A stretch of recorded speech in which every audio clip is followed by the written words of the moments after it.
That was Conclave, shown for the first time back in August 2024 at the Telluride Film Festival with some great audience feedback. Based on a novel by Robert Harris, screenplay written by Peter Strawn, directed by Edward Berger, with cinematographer Stéphane Fontaine, on a budget of just $20 million, up to this point has done pretty good at the box office. All filmed in Rome at Cinecittà Film Studios, parts of the Sistine Chapel were recreated with pinpoint accuracy. Given a wide release in the USA at the start of November, and over here in the UK at the end. Still showing at the majority of cinemas, let's see how this one went. What did I think? I've just been to see Conclave. You know what we do here on this channel. We go and review the smaller releases of the week. Because everybody has gone to see Moana 2. I have heard a few people say it's incredible. But I went to see Conclave, which stars Ralph Fiennes. Let's start this review off with some of the things that I think are wrong with Conclave. Maybe the bit with the perhaps that bit? Maybe no, not that bit neither. Well, there's nothing. There's nothing wrong with Conclave. I can't think of anything. I can't think of anything wrong with it. I can think of plenty of things that are right with it, and why you should maybe go and see it. Who'd have thought a film set completely in, like, the Vatican could be as exciting as it is? I was in an absolutely packed screening. It was completely full. There was no seats left. It was full. And there was no noise from anybody. And I mean in a good way. There was no noise from anybody. In fact, the audience was the most well-behaved audience I've ever been in a cinema with, considering it was completely full. That's impressive in itself. And I think that says a lot about how gripping this film is, because it is gripping. It's kind of a look into, not necessarily into a religious world, but it's a look into a religion of a religious world. Do you know what I mean? That kind of closed doors, behind the scenes, choosing a new pope. There was a point in this film when I was thinking to myself, why is this so good? Why is this so good? And I think it's so good because the performances, for a start off, every single person in this film is just at the top of their game. At the top of their game. There's like a stillness to this film, a gentle calm to this film. The consequences of the things that people do are huge, and the stakes are huge, but it's so calm, and it's so pulled back. I think that's the right way to describe it. It's pulled back.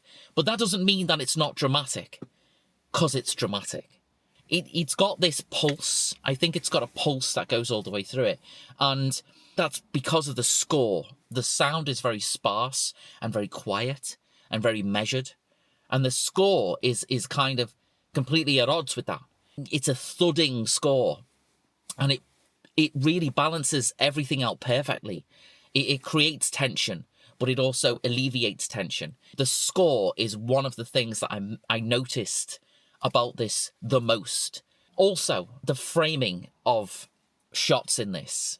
This film looks stunning. Obviously, we've got all of the religious iconography and stuff going on, which always lends itself quite well on film, I think. It always looks great on a cinema screen. Normally talking about the score and talking about the way it looks and talking about these things kind of lends itself to saying that, there's nothing else in it.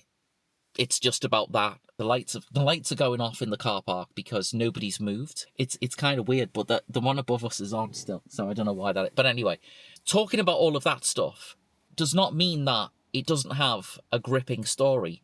I will say this about probably a failing of me is that names. I'm terrible with names, and we all know this by now. People who've watched this channel before, you know that I'm bad with names.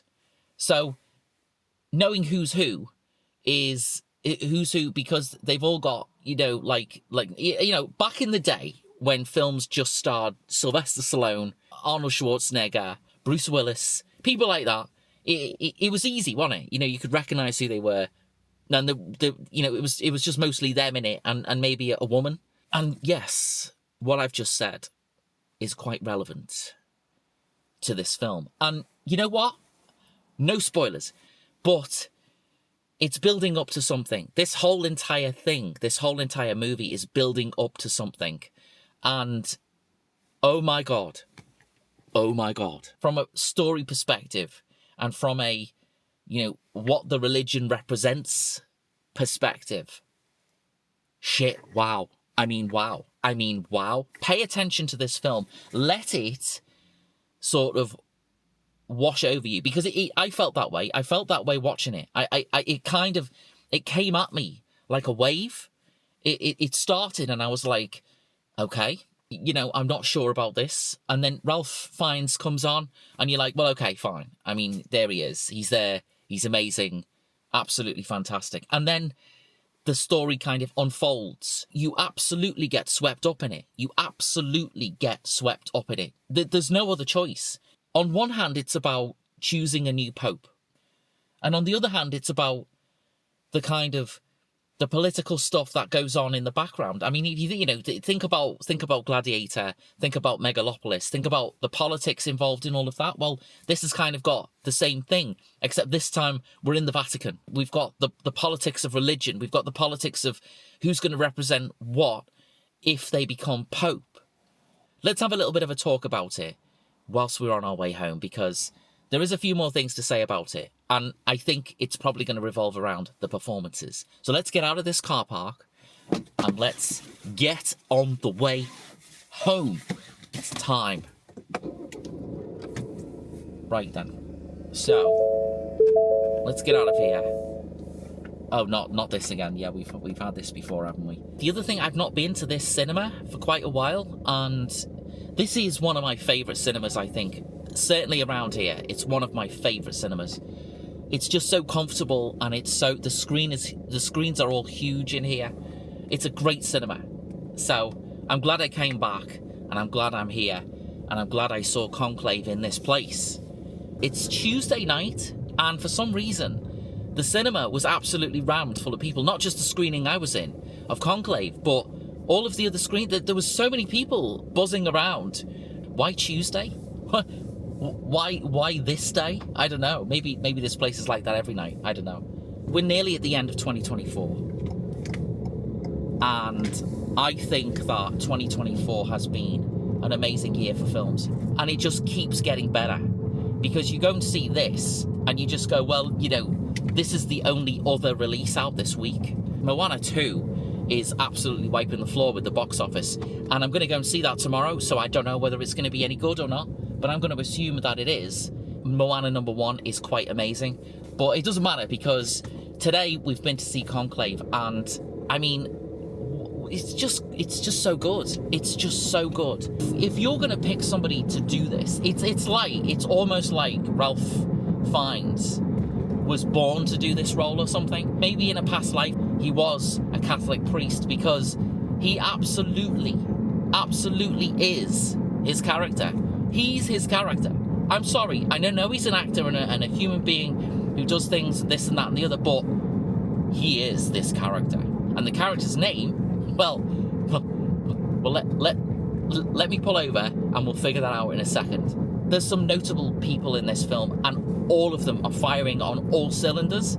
You know that cast in Oppenheimer, that sort of incredible cast? Well, same here, right? Same incredible cast. Well, not same cast, but incredible cast, very similar to, Oppenheimer. So let's pull in here and see what. I mean, I don't even know where we are. This is as always, pulling into darkened streets. Where I am right now, this is a rich area. There are rich people that live here, and God knows what the size of the houses here. But anyway, we'll go in here and we'll turn around. Look at that! It's like a mansion. There's some Googling to do here. So conclave. What's a conclave? Let's figure out what a conclave is. We're going here, folks. A papal conclave is a gathering of cardinals. That gathering of cardinals is brought together to basically elect a new pope when a previous pope well, is no longer with us. It's basically an election. Like any election, there's politics going on sort. Well, I wouldn't say both sides. There's politics going on all different sides here. Various people that's supposed to become the next pope. There's a lot of different sort of ideologies going on amongst the people who are in this film. So this is going to help us describe the characters.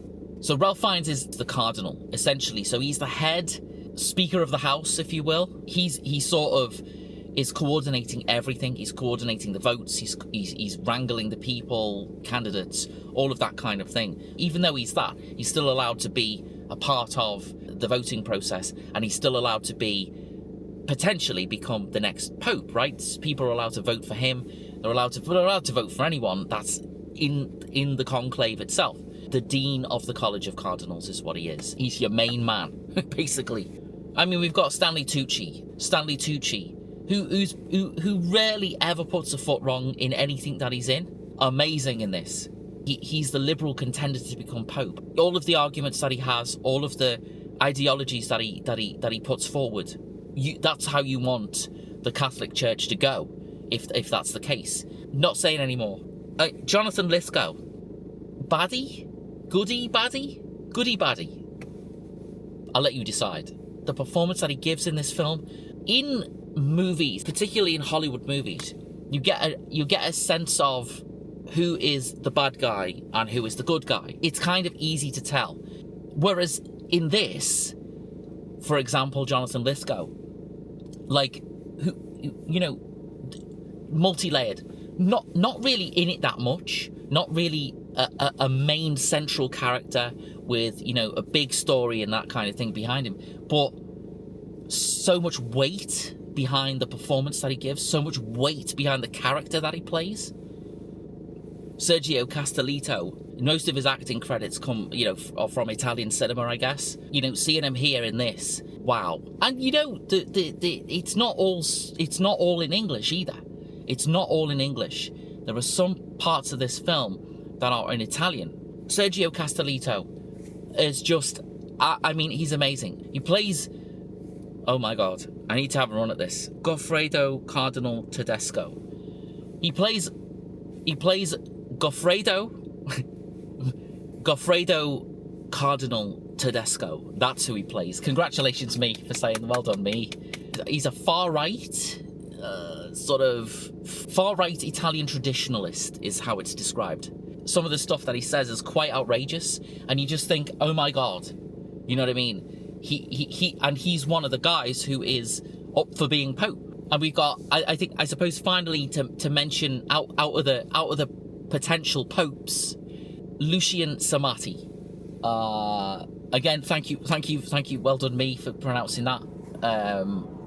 He's also up for being pope, and he's a Nigerian, and he's got a Nigerian background. And I'll tell you now, if I was in there and I had to vote for somebody to become pope against all the people that are up for being pope, then I'd probably vote for him. But shit happens, right? Shit happens. And lastly, I'll mention Isabella Rossellini. Sister Agnes, she's the sort of head caterer and housekeeper, as you'd imagine the role of a woman would be in the Catholic Church. Is quiet, reserved, not really in it that much, is an absolute key to the story of this film. A key to the story of this film. It's directed by Edward Berger. Edward Berger. Berger. Berger. No, not Berger. Berger. Whose last movie was the Netflix film All Quiet on the Western Front, which I've got to admit I haven't seen. If that's as beautifully directed as this, then wow, okay, basically it's worth a shot. Written by Peter Strawn, I'd say from a film perspective, is most famous for The Men Who Stare at Goats, which is, oh my God, I think that's from 2009. It's quite a long time ago, isn't it? And then he just pops up with this. Men Who Stare at Goats was nominated for Academy Award for Best Screenplay. I reckon Conclave could have a shot at certainly being nominated for Best Adaptive Screenplay, but also I think it could be within a shot of winning it, because the screenplay is terrific. You go in and you think this is just going to be a film about, you know, popey things, and then it becomes something else, and it becomes something else, and it becomes something else, and then it becomes, oh my god, wow. From a thematic point of view, even from a religious point of view, it turns everything on its head. So all in all, I think this is great. Right, let's sum this up. Let's drive home and sum this up, basically.